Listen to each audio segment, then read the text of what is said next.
Brother Leader, Excellencies, distinguished guests, ladies and gentlemen, good afternoon. My name is Heidi Shoup, and I'm the President of the World Affairs Council, Washington, D.C. On behalf of the Council and on behalf of the World Affairs Councils of America, the National Association of the World Affairs Councils, it is my pleasure to welcome you all here today. We gather for an address by His Excellency Brother Leader Muammar Gaddafi, leader of the great socialist peoples Libya Arab Jamahiriya, or Libya, as we more often refer to it here. Today's event is a live broadcast originating in Tripoli, Libya, to our screen here at the National Press Club in Washington, D.C., where the World Affairs Council, Washington, D.C., has gathered an audience of members and guests. In addition, about 20 councils, World Affairs Councils from across the country, are connected via webcast today from cities from San Francisco to Palm Beach, from Dallas to Minneapolis, Minnesota. I would like to acknowledge the presence here today of His Excellency Ali Oshali, the Ambassador of Libya, and Mr. Kirk Talbot, the President of the World Affairs Councils of America, both here with us today. During the question and answer period, we will be posing questions from our audience here in Washington and from the internet audiences from councils across the country in an effort to try to take as many questions as possible in the time available to us and to make sure that each participating council ends up with the same opportunity to ask questions. We are asking you to write your questions on one of the cards provided for that purpose. Members of our staff will be circulating to gather the cards during the leader's remarks. The Council's viewing via the internet webcast will be sending us their questions via email, and my colleague Josh Silva will be collecting those and identifying for us up here where each question originates. Questions will be asked on a rota basis. Bear with us because it's more than likely that similar questions will come from different councils.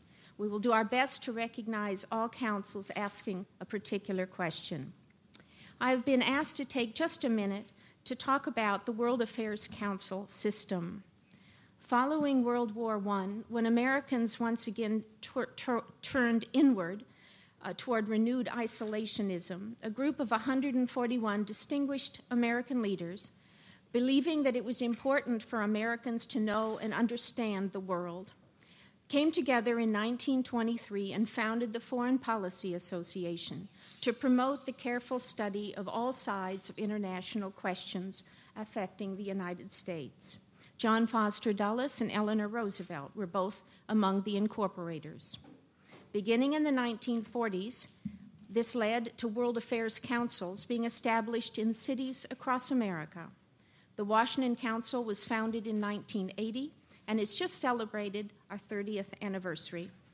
Today, the World Affairs Council, Washington, D.C., is one of 91 councils across the United States and Puerto Rico. Each council is an independent, nonprofit, nonpartisan, non-governmental organization, each governed by a local leadership and conducting independent programs. All are dedicated to expanding awareness among the American public and the international community of geopolitical, business, and civil society issues in our interconnected world. In 1986, the councils formed a national association, today known as the World Affairs Councils of America. The National Association works to support and promote the efforts of the member councils. The councils form the largest citizen group in the country with over 500,000 members and millions of Americans who regularly attend events or view the broadcasts on television, podcast, webcast, or other new media formats. Taken as a group, it is the largest nonprofit organization dedicated to grassroots understanding and engagement in international affairs in the United States and seeks to involve as many Americans as possible in the knowledge and understanding of global issues. Programs feature U.S. and foreign government leaders, foreign policy experts, academics, journalists, economists, and others who share their knowledge and experiences and discuss the entire range of issues facing this country internationally and the world globally. We believe that an informed citizen is better prepared to vote, better prepared to compete, and better prepared to address the complex questions facing us all sharing this small planet we call Earth. In addition to public programs on all manner of international affairs and global topics, most councils have special programs for students and teachers. In order to prepare our young people to compete in the 21st century market, the council's teacher development workshops, in-depth issues seminars, youth leadership forums, academic World Quest competitions, internships, and international travel study tours foster an informed view of global issues. These programs facilitate worldwide knowledge transfer and analytical insights for American and international educators and their students. So that's a brief overview of the World Affairs Council system. Today we are honored to host His Excellency Brother Leader Muammar Gaddafi, a man who has long been at the world stage. He was born to a poor family in the Libyan desert region of Sirte and graduated with honors from the University of Libya before pursuing a British military education. With over 40 years at the helm, he is the longest-serving Arab head of state. In recent years, he has made news in calling for a single-state solution to the Israeli-Palestinian conflict to be called Isra'tine. Diplomatic relations between the United States and Libya were reestablished in 2006 after a period of 34 years. I believe there is a timeline of US-Libyan relations that has been distributed, and you may refer to that for details of the bilateral relationship. To serve as moderator today, we are pleased to have with us Ambassador Herman Cohen. Ambassador Cohen retired from the United States Department of State in 1993.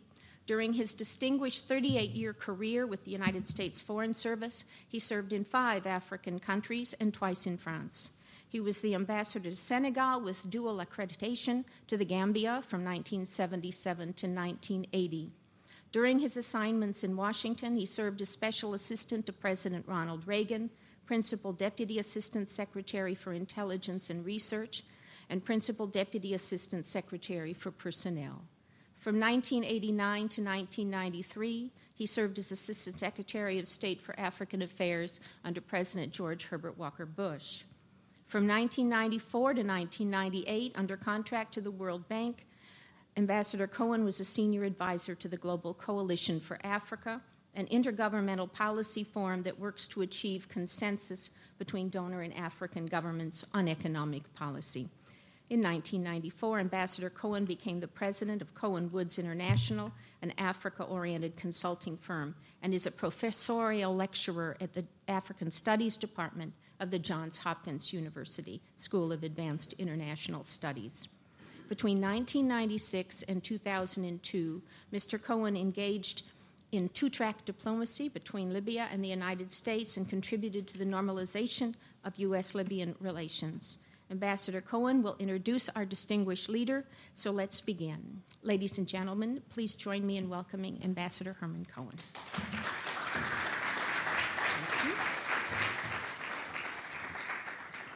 Good afternoon, everyone. It's a great pleasure for me to be here with the World Affairs Council. Excellency, Brother Leader, it's been a long time since I've seen you, but I still have very strong memories of the conversations we had during the very dark days of US-Libyan relations, and I was happy to be able to make a very small contribution to the eventual normalization. One bit of biography that I think needs to be added is that Brother Leader is the 3rd longest serving head of state in the world today. And that means that in his conversation with us today, there will be over 40 years of wisdom that has been accumulated at the top of the Libyan government. Before we begin, I'd like to acknowledge the presence in the audience of Ambassador David Mack, who's honorary chairman of the US-Libya Business Association and one of the few Foreign Service officers ever to have served in the U.S. Embassy in Tripoli and knows Brother Leader very well. So, Excellency, Brother Leader, we await your words, and please take the floor.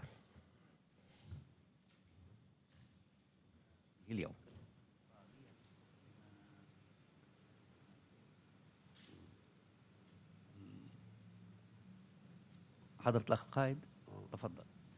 شكرا مساء الخير. نعم شكرا مساء الخير أيها. Thank you very much for your attendance today. في كل مكان everywhere and everywhere through this network. أشكر القائمين. I'd like to thank the organizers, the World Affairs Council, for the effort since the First World War until now to contribute to help the world and to help countries in understanding issues and trying to find solutions to them. These have become common issues for all of us. I really pay tribute and greet your efforts, and I appreciate these efforts, and we will be glad to support you in any way we can. I'd like to thank Ms. Heidi and Ambassador Cohen. The paper that I received is that you would like me to speak about Libya's relations with the Libyan Arab League, the bilateral relations between Libya and the US, the Palestinian question, the Israeli-Palestinian conflict. If this is what I am supposed to talk about, then I will talk briefly, about half an hour. I don't want to take more than that of your time. As far as Libya is concerned, Libya now presides over the Arab League. And what I will do is to revive all the dormant files and the proposals which have been neglected, and I will activate them, and I will try my very best so that they can be implemented, chief among which is the establishment of a political Arab Union, an economic Arab Union. And these are proposals that have been long on the table, but they really have not been dealt with seriously. So I would like to activate these files. I think the Arab unity is really essential. It's very important for peace in the Middle East and for the world. There is a vacuum, and the vacuum should be filled politically, economically, and unless it's filled, that will lead to problems. But we need, there has to be concerted Arab effort which contributes to the solving of world problems. I will work towards I will work hard so that the United Arab countries in the future, or the United Arab States, will have a permanent seat in the Security Council, which will enjoy the right or privilege of veto. I think that will support the cause of world peace and will make the Arab group will give the Arab group a strong voice in the Security Council and will contribute to to peace, to the stability of peace in the whole world. In addition to having a common Arab market with common exportation, importation, one common currency, this will definitely help with the revival of the world economy. This is very useful for world economy. The Arabs have many resources, oil, gas, but they don't play an effective role in the world economy. And I think they can have an effective role so that the Arab capitalism can be an effective form of capitalism in world economy towards development, towards sustainable development. These are essential issues, and I really hope and wish that peace and security will prevail in the Middle East and with all the also the economic aspects. As far as Libya's relations with the U.S., these relations are really excellent. All problems are behind us. I declared recently on the anniversary of the American aggression on Libya, the unjust aggression on Libya in 1986, on that 24th painful anniversary, I spoke about the Libyan-American relations. I spoke about those difficult times. And now the relations, the current relations, are really, there are no outstanding problems. America, is very much in demand of Libyan oil, and in fact, the U.S. was deprived of that oil, deprived of the Libyan oil fields. American companies, which deprived themselves or maybe have been deprived by the American administration from Libyan oil, they are now back to work in Libya, in the oil sector, in the gas sector, and they enjoy very good reputation. They are very effective, and they work in the Gulf of Sirte.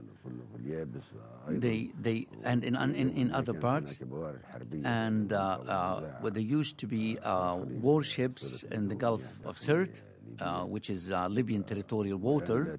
Now there are no warships. There are no problems, and I think the relations are proving, since the time of Bush the father, the son, during the Bush Jr. Term of presidency, we managed to put the Lockerbie file, to close the Lockerbie file, that tragic file that we regret very much. And we're glad that tragic file has been, that painful file has been closed. Now that our son, Barack Obama, Baraka, blessing, we would like to greet the American people who voted for their son, Mr. Barack Obama.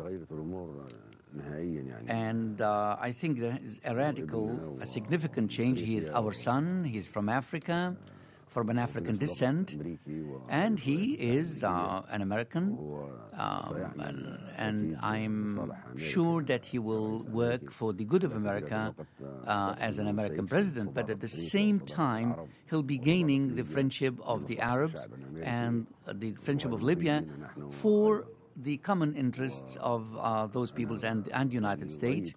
I really endorse and support the policies that he has adopted so far, the important initiatives that he has taken so far, such as the work towards making the world free from nuclear weapons.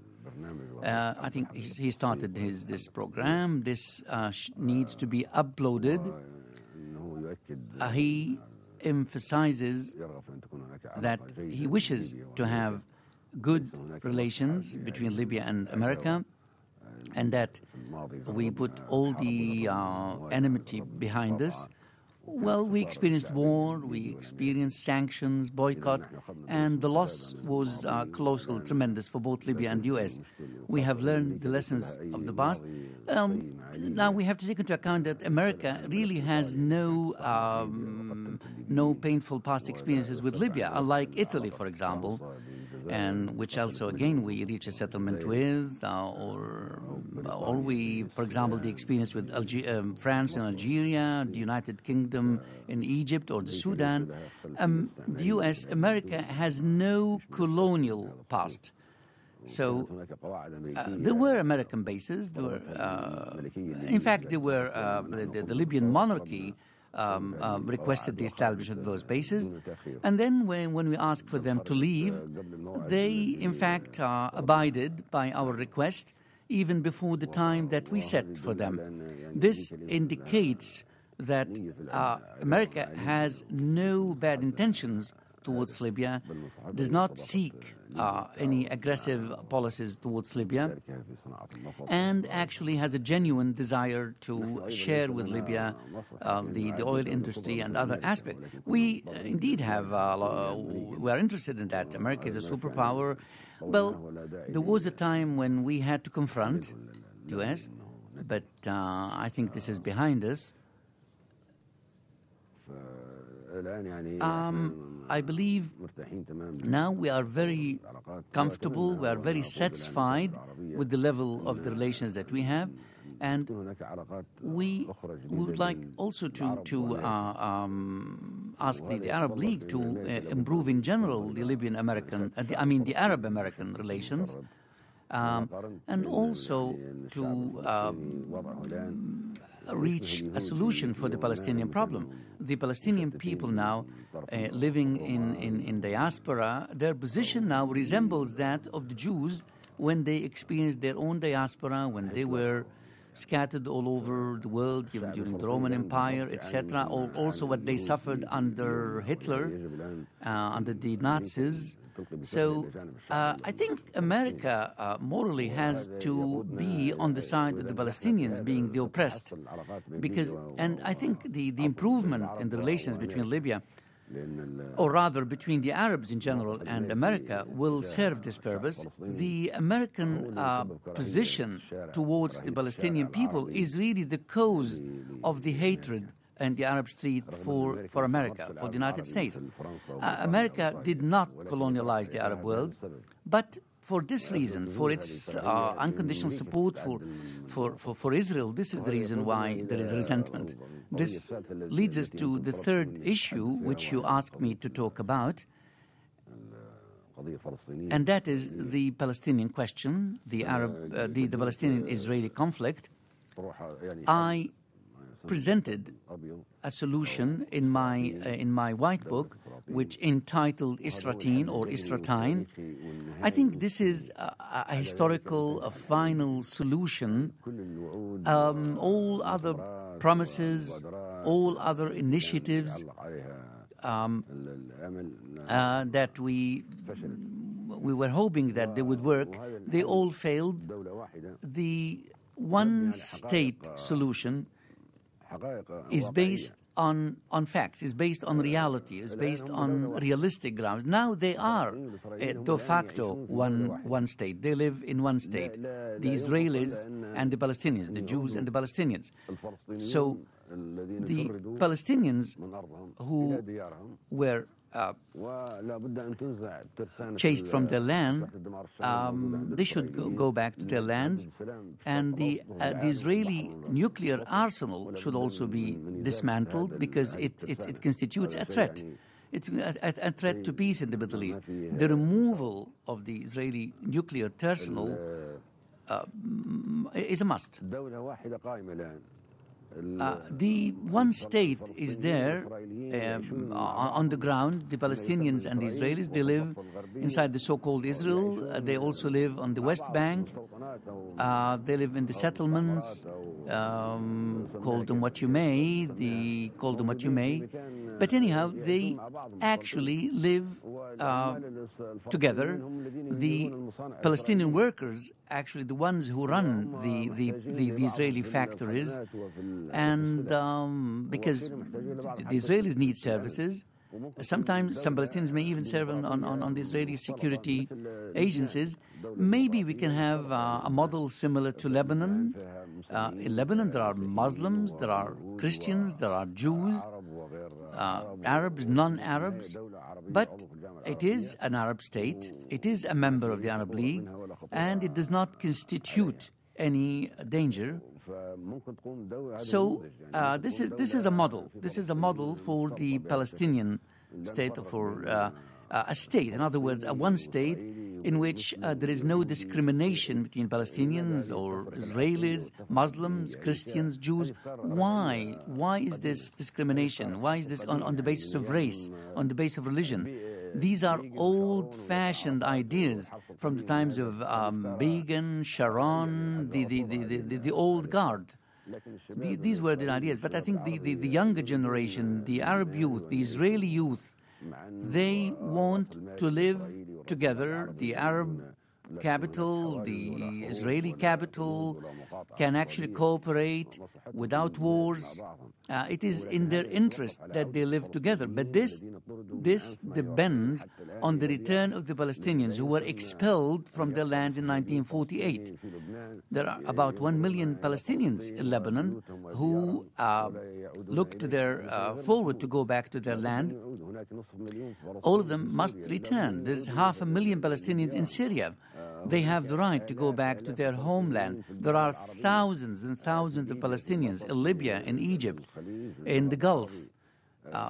So there are quite a few million Palestinians in diaspora living all over the world, 4 million perhaps. So these have the right to return. They may become a majority, but this is reality. I mean, you cannot change demographic realities. If the right of return is an inalienable right, if we want true peace for the area. Those who want to establish a racist state or a state based on religion, based on ethnicity or race or religion, these people endanger the Jewish people themselves and it's impossible. It's impossible to establish a state along these lines, what's so-called a pure state. In the final analysis, the so-called Israel is just a drop in an Arab Sea. One day it will be engulfed by this Arab Sea.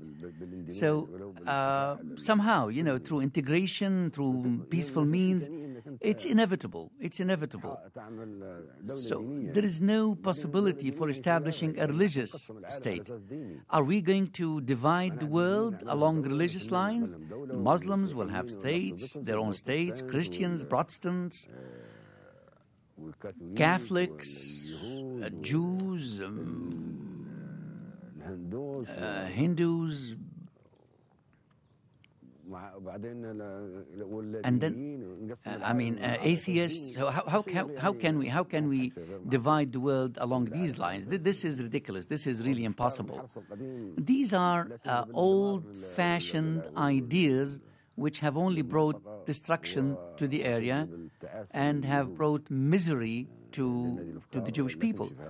These are old-fashioned ideas, obsolete ideas, and the Israelis with their Palestinian brothers who were expelled from their land should be allowed to go back to Palestine peacefully, and a democratic state should be established with elections, maybe along the lines that took place in South Africa.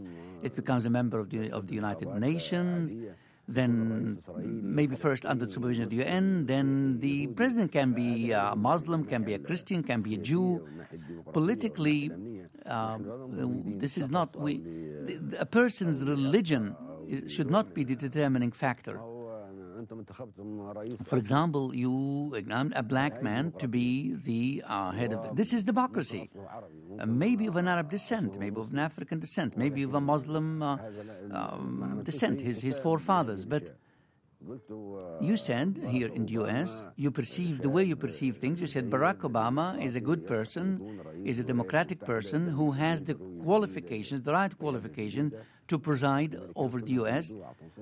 So a large majority of the American people gave him their voices. This is democracy. This is what should take place in Palestine. It is irrelevant the religion, what religion the president follows. Besides, the Palestinians and the Israelis are really very much similar to each other. They have an experience of living together for centuries.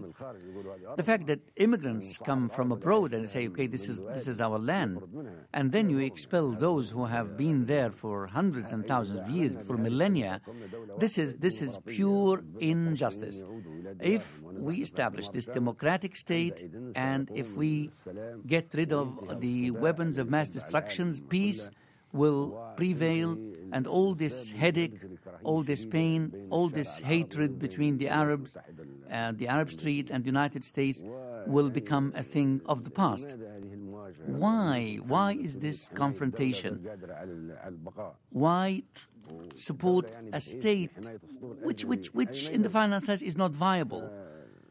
So that it has to be protected by U.S. fleets. Why Lebanon does not depend on U.S. fleets or foreign fleets? Libya does not depend on the presence of foreign fleets. These countries like Libya, Lebanon, we have the qualifications to be states. But to impose yourself when you don't really have all the necessary credentials for statehood, then it's very difficult to acknowledge such an entity. And this is the reason why we don't recognize Israel. A lot of you maybe have studied international law.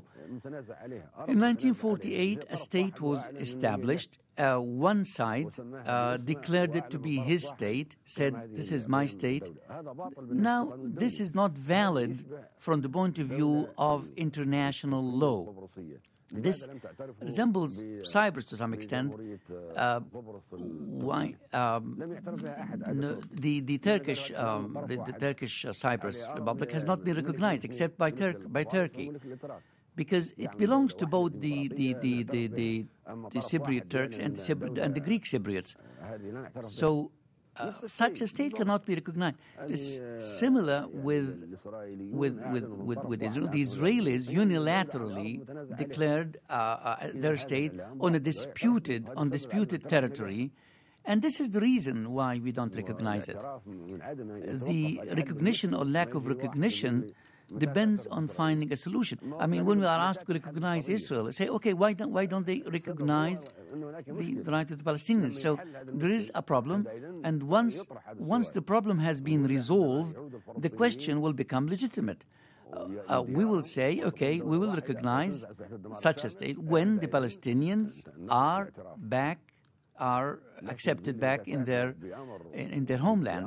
But to recognize a de facto which is based on aggression, which is based on falsehood, this is something which cannot be accepted. I am really very keen on the safety of the Jews and the safety of the Palestinians. I have sympathy for the Jews who suffered persecution, who were scattered all over the world. But we face is not a Jewish question. It is a Zionist form of imperialism, of colonialism, of a land that belongs to the Palestinian people, together with the Jews who have been there in the first place. The unjust thing is that Palestinians were expelled in 1948, and we brought people who don't even know the land and claiming that this is our land and it's been our land for millennia. The Palestinians have more of a legitimate right to that land rather than expelling them and bringing other people. And even is it possible, is it feasible for all the Jews to live in Palestine? Then we bring all the Palestinians, we bring all the Arabs, and they live together, but the Jews to the extent possible. I am convinced that the Arabs do not hate the Jews. Maybe the Americans, maybe the Europeans hate the Jews or the rest of the world, because they suffered persecution, they suffered expulsion. Edward I of England, the German emperors, they expelled the Jews. They expelled them from Jerusalem to UK, and then recently Hitler, who made the gas ovens, the Holocaust. These are the real haters of the Jewish people. These are the people who want to get rid of the Jews. And they say, okay, go to the land of your forefathers, to the promised land. This is not supporting the Israelis. The Jews should understand that those who encourage them to go back to Palestine are those who in the first place want to get rid of them. And they say to them, okay, they make it attractive to them. Why don't you go there? And then they face problems, they face death, they face wars. So this is, I thank you very much for your patience and understanding, and I will be glad to hear your questions. So I'm ready for the questions. Thank you very much.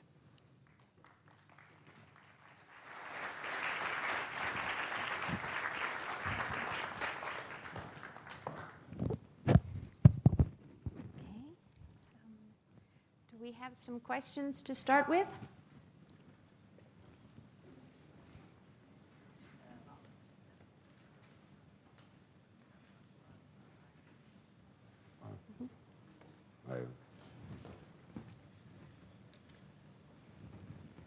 Okay. Let's see. Do you want to start with those? Ambassador Cohen, why don't you go first? Your Excellency, has the American image improved in the Muslim world since President Obama was elected?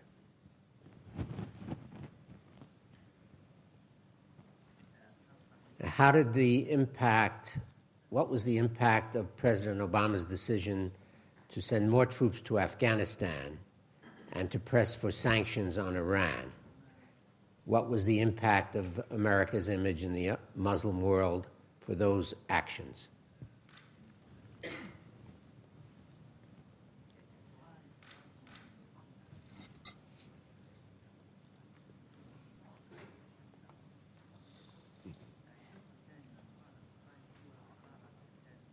No.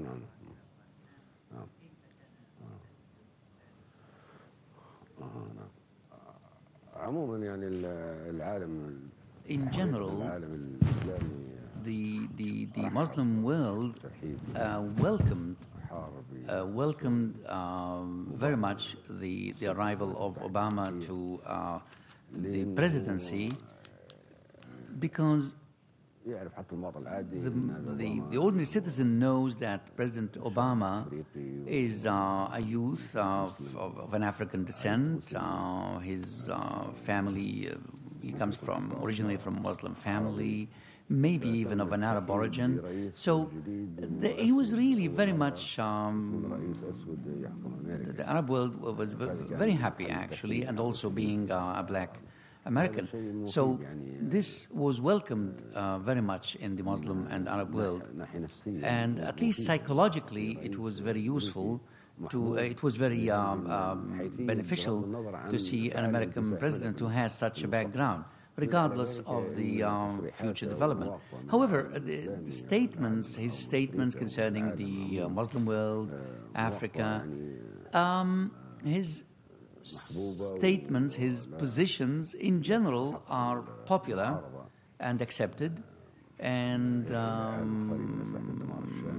there isn't much opposition to them, especially the call for a world free from nuclear weapons, and that each country should bear its own responsibility rather than being a burden on the U.S. Also, he decided to withdraw from Iraq, from Afghanistan eventually, and he condemned war in Lebanon. So all the Arab, in Vietnam, condemned the war in Vietnam. So this is being applauded in the Arab and the Muslim world. The invasion of Iraq was really, really a brutal event, and it caused America thousands of lives in a battle in which America had no interest whatsoever. So it was really, these were crimes against humanity that were committed in Iraq as a result of that aggression. This is a historical tragedy that an independent country was invaded without any obvious reason. It had no problems with the U.S. It did not attack the U.S. And its president was hanged. This is really sad, and the destruction that we see in Iraq as a consequence. So the withdrawal from Iraq, from that quagmire is, I think this was very much welcomed by the Arabs and the Muslims.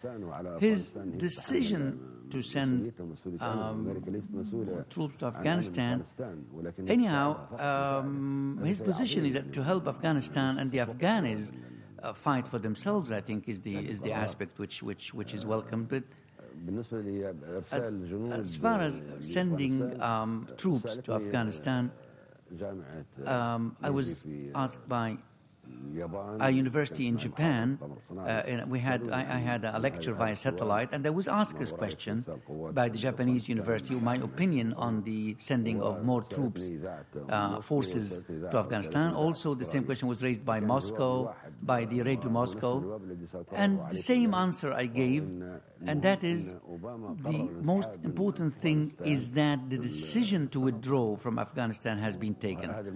This is what is really important. Whether he sends troops or he doesn't is kind of irrelevant or unimportant. Really, the decision to withdraw is the one that we should concentrate on. Militarily, the military opinion is that in order to withdraw from Afghanistan, from the battle, maybe you should intensify the offensive. So when you intensify the offensive from a military point of view, by intensification of the offensive, meaning this actually you are doing what is called a phased withdrawal, and you will not be exposed when you withdraw. By sending the troops, then you eventually withdraw while guaranteeing coverage for yourself. I think the generals are the ones who advised Obama that the goal of withdrawal should be covered. And for me, as a military person myself, I can understand the military aspect of this.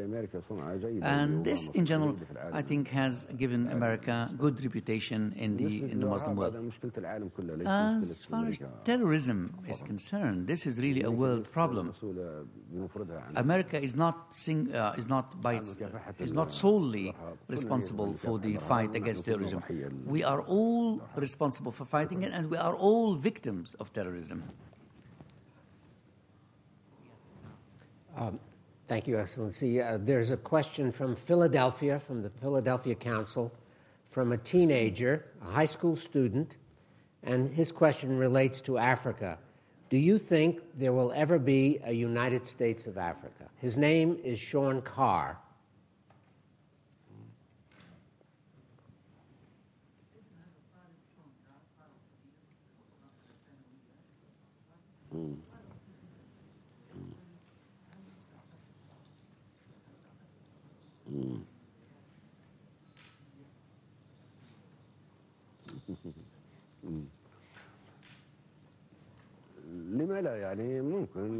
Why not? Why not?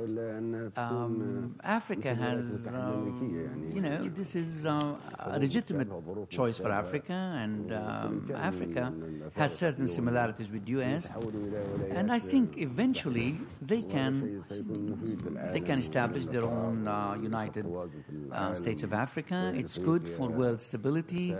It's good for Africa, and then Africa will be contributing to the peace in the world as one big entity. I think this is better than having 50 countries, weak countries, without much contribution to world peace or world economy. And I thank you, my son, for this good question. Thank you, Excellency. This question comes from a member in the room here today. Do you have any explanation why Libya was not invited to the nuclear summit here in Washington recently, and especially knowing that you undertook your initiative to dismantle your program?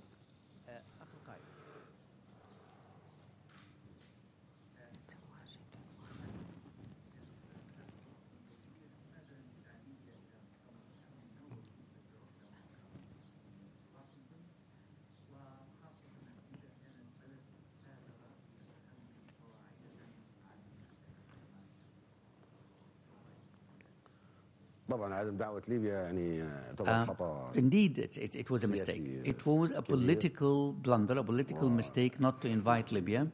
ينبغي يعني And مراجعة. indeed, this should be revised. This should be لم يدعوا ليبيا وأشار those who did not invite Libya, or maybe advised against inviting Libya. I think they were erroneous, totally erroneous in their attitude, and this frustrated us, to be honest. And I think it was even it was a bad thing, really, for world peace. Libya, indeed, as you mentioned, a country which relinquished all its weapons of mass destruction.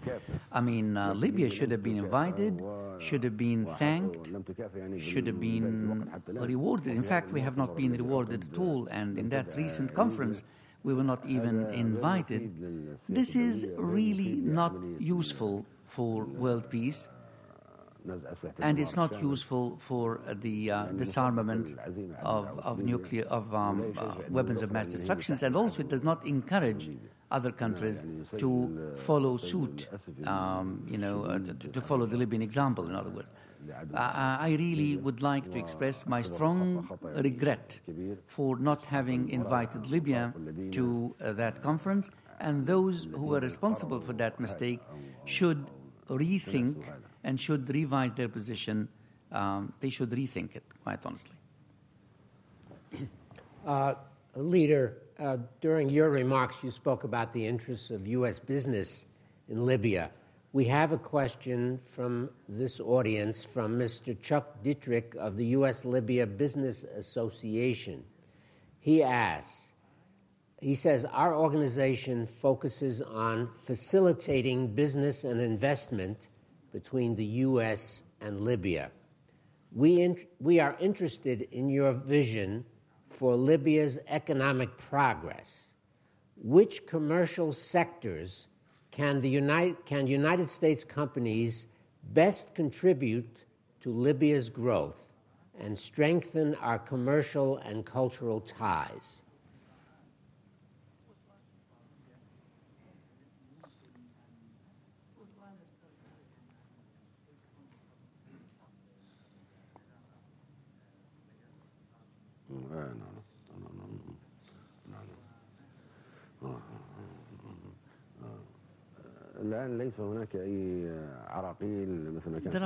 There are no obstacles, as there used to be, concerning foreign investment in Libya or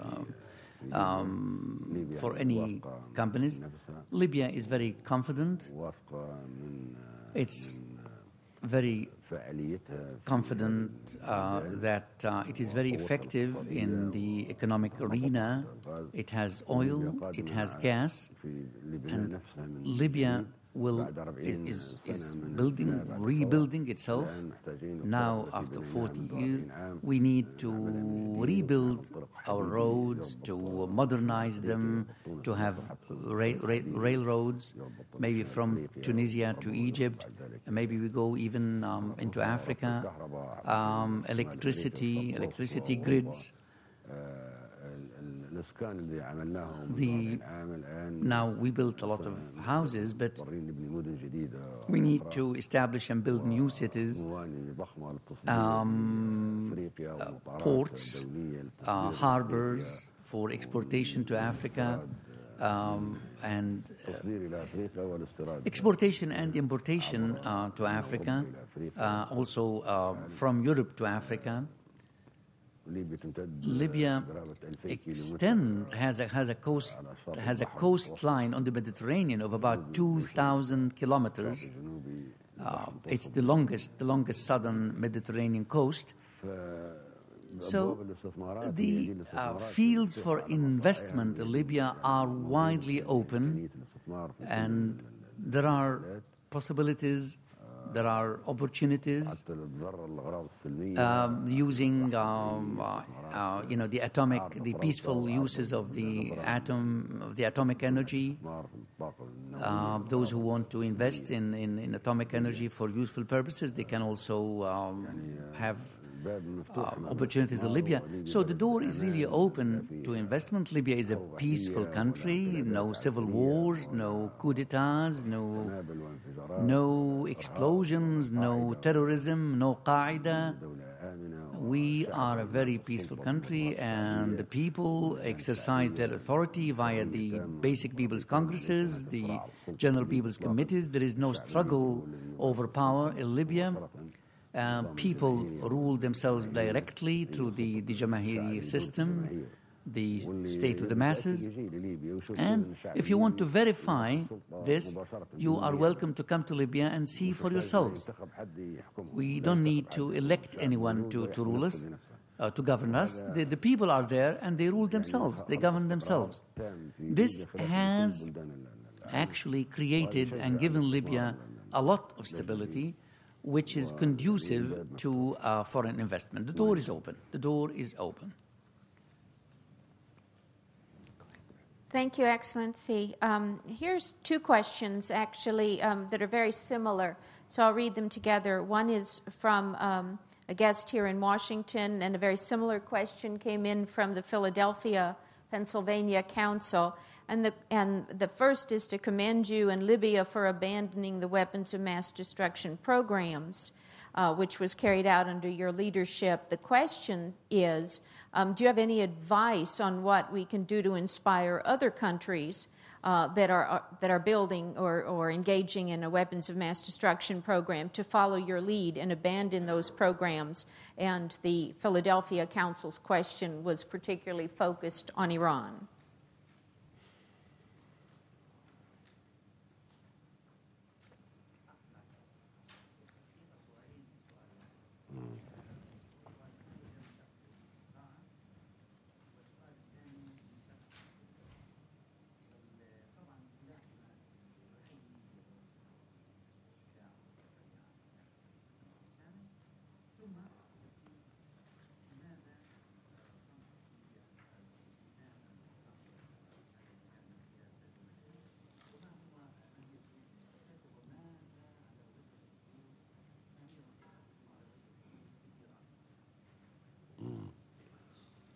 هو السؤال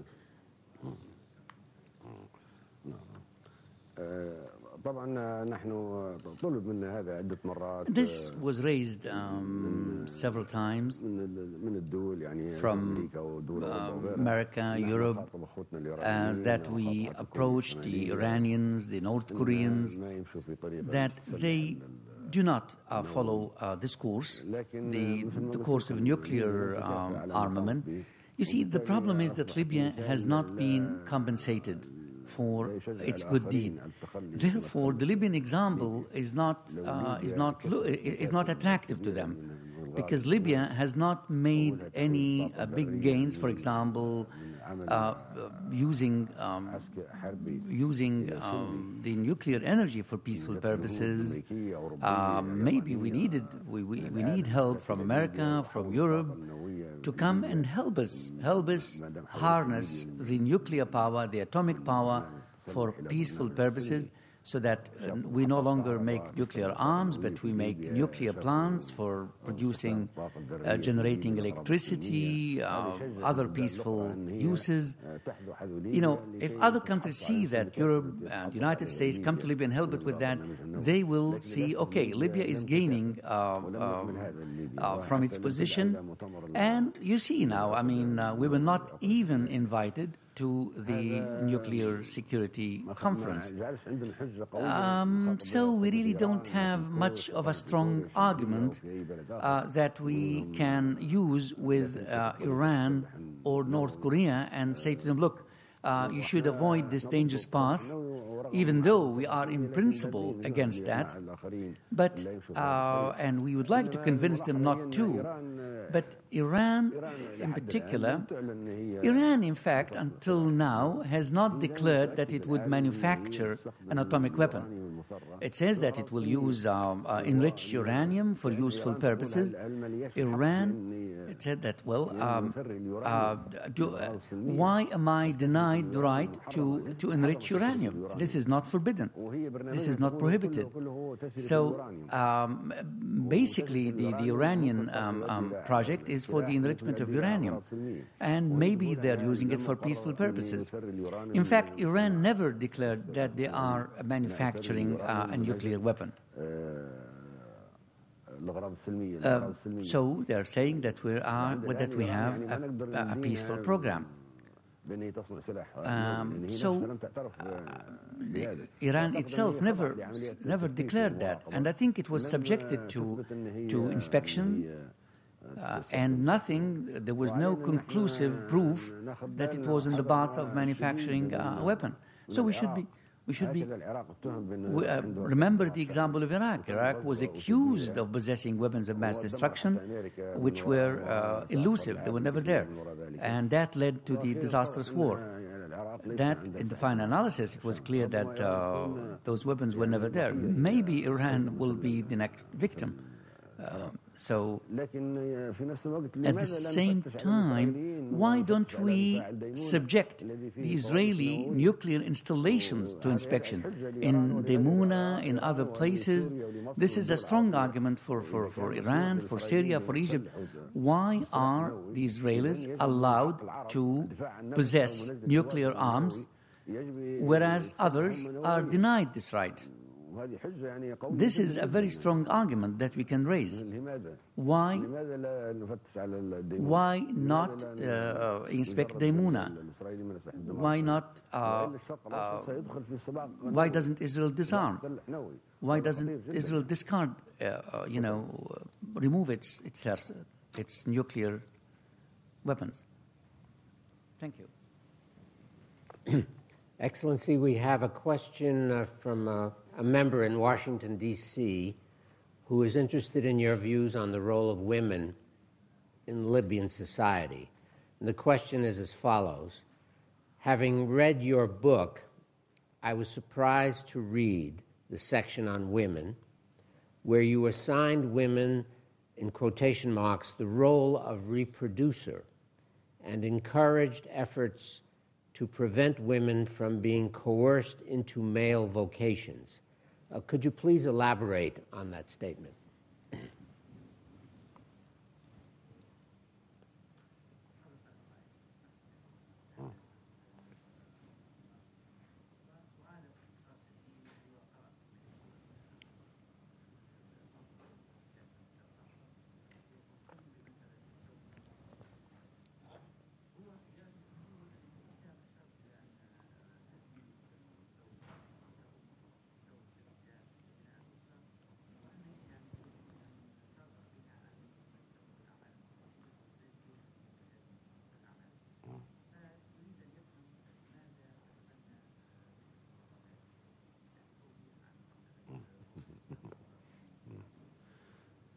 طبعا يعني الانثى انثى والذكر ذكر ربنا Well, there is a female and there is a male. Each has a certain physiological nature, and it's a question of physiology, actually. And when one of the sexes is forced to perform the duties or the tasks of the other sex, it's not fair. Now, as far as the rights are concerned, women must enjoy equal rights to men. It's not a question of rights.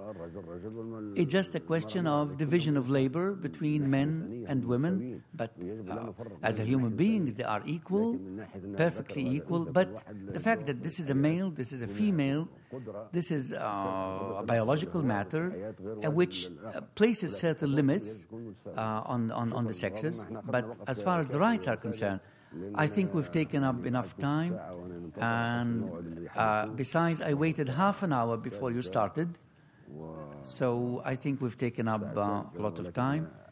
I thought that we were to begin at 6 o'clock, but today I'm fasting. So I should break my fast at 7:30, and now I think it's 7:30 now.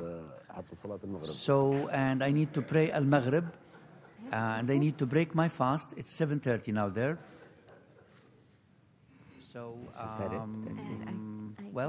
That's it then. All right.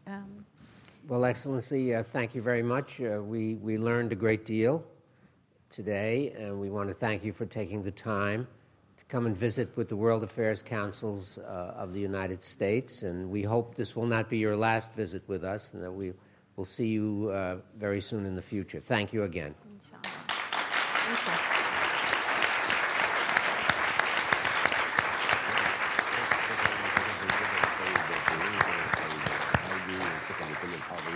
You all. I thank Ms. Heidi. I thank you, Ambassador Cohen. I thank all of the audience, and I look forward to meeting you all again in the near future. Thank you very much. Inshallah. Assalamu alaikum. Assalamu alaikum. Well, that was good.